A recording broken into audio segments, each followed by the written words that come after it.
આજે ડીસામાં હિન્દુ ધર્મના આગેવાનોએ તાજેતરમાં પહેલગામમાં થયેલા કાયરતાપૂર્ણ આતંકવાદી હુમલાના વિરોધમાં ઉગ્ર દેખાવો કર્યા હતા।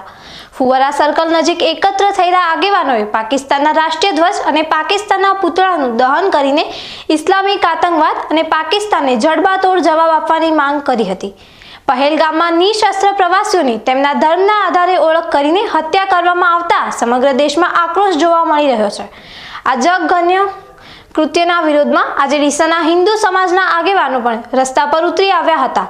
તેમણે પાકિસ્તાનના પુતળાને આગ ચાંપીને અને રાષ્ટ્રીય ધ્વજને સળગાવીને પોતાનો રોષ વ્યક્ત કર્યો હતો। આ પ્રસંગે એકત્ર થયેલા હિન્દુ આગેવાનોએ પાકિસ્તાન વિરુદ્ધ ઉગ્ર સૂત્રોચ્ચાર કર્યા હતા।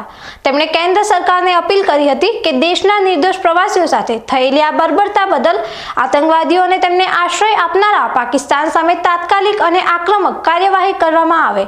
હિન્દુ ધર્મના આગેવાન રાહુલભાઈ મહેશ્વરીએ જણાવ્યું હતું કે પહેલગામમાં જે રીતે નિર્દોષ લોકોની હત્યા કરવામાં આવી છે તે અમાનવીય છે। અમે સરકાર પાસે માંગણી કરીએ છીએ કે આ કૃત્ય કરનારાઓને સખત સજા આપવામાં આવે અને પાકિસ્તાનને તેની કિંમત ચૂકવવી પડે। પાકિસ્તાને કરેલું એક અધમ કૃત્ય નાલાયક વિદ્યા જે કરી છે, આપણા અસંખ્ય હિન્દુઓને 22મી એપ્રિલે જે મારી નાખ્યા છે આતંકવાદીઓએ, એના માટે અમે સમગ્ર હિન્દુઓએ કાર્યક્રમ આપ્યો છે। પાકિસ્તાનના પુતળાનું દહન કર્યું, પાકિસ્તાનના પુતળાનું દહન કરી પાકિસ્તાનનો એક ધ્વજ બાળવામાં આવ્યો છે।